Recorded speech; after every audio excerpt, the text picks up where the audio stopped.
I'd like to begin this morning with a bit of a quiz, and I want to ask you this: what do these men have in common? John Milton, Percy Shelley, Oscar Wilde, and Algernon Charles Swinburne. They were all rusticated. Now, over the past months, we've learnt a new word that's been in our language for some time, the word unprecedented. Listening to politicians, commentators, medical experts, and you can be sure that in the course of their speech, one of them will say, "This has been unprecedented." But what do I mean when I say that those four men were rusticated? Well, it is a word used by the Oxford and Cambridge universities to describe a temporary suspension of a student for some misdemeanour. For example, John Milton argued with his tutor. Percy Shelley wrote a tract encouraging atheism. Oscar Wilde simply turned up for classes 3 weeks late. And Algernon Charles Swinburne supported the assassination of Napoleon III. But it's to the least known of these that I want to direct your attention this morning, to Algernon Charles Swinburne. He was a poet, he was a critic, and he was aggressively anti-Christian. And in one of his poems he wrote these words: "Thou hast conquered, O pale Galilean, the world has grown grey from thy breath." Now, my upbringing in a conservative church in Sydney would have supported those words.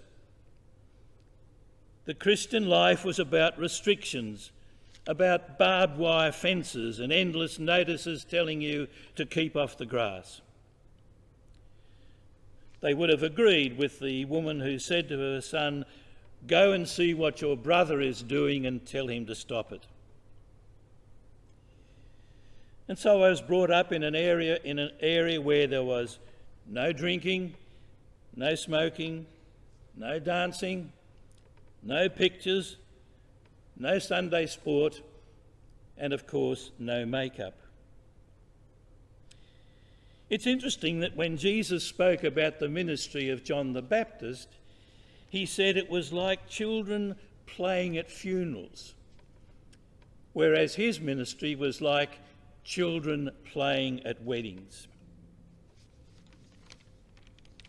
And so many, by their attitudes, endorse the words of Swinburne: "Thou hast conquered, O pale Galilean, the world has grown grey from thy breath." Paul Shearer, one of the great preachers from America, wrote these words: "I heard the sober comment made recently by a very intelligent person that there always seemed to be something wrong about very Christian people. They were odd somehow. They said odd things with cramped little ways, as if they'd been forced into a mould that didn't fit. They wore strange clothes and strange expressions. It wasn't fun meeting them, it was funny."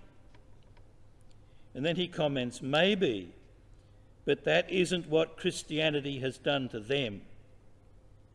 It's what they've done to Christianity." And there is something inexplicable and quite grotesque in the assumption that following Jesus of Nazareth must be dull and boring, and that you have to force yourself to comply with what nobody could really wish to choose. We shiver and we chatter, and we have a chilly winter day. As Faber put it in one of his hymns, "But we make his love too narrow by force limits of our own, and we magnify his strictness with a zeal he will not own. But listen again to the words that you heard in the Gospel reading. Jesus said, "I have come that they might have life, life in all its fullness." One of the best known parables, the parable of the prodigal son, tells us that it ended at a feast where there was dancing. Jesus likened the kingdom of heaven to a marriage feast. So this morning I just asked the question, where is all the joy? I don't mean manufacturing an emotion bordering on hysteria.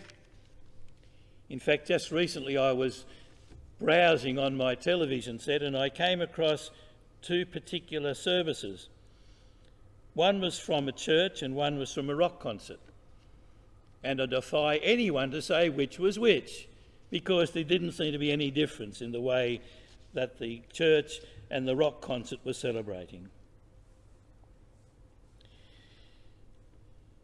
Leonard Small, who visited Australia some years ago, a minister of the Church of Scotland, speaks of an English novel and says, "Mrs. Bindle was only religious enough to be miserable."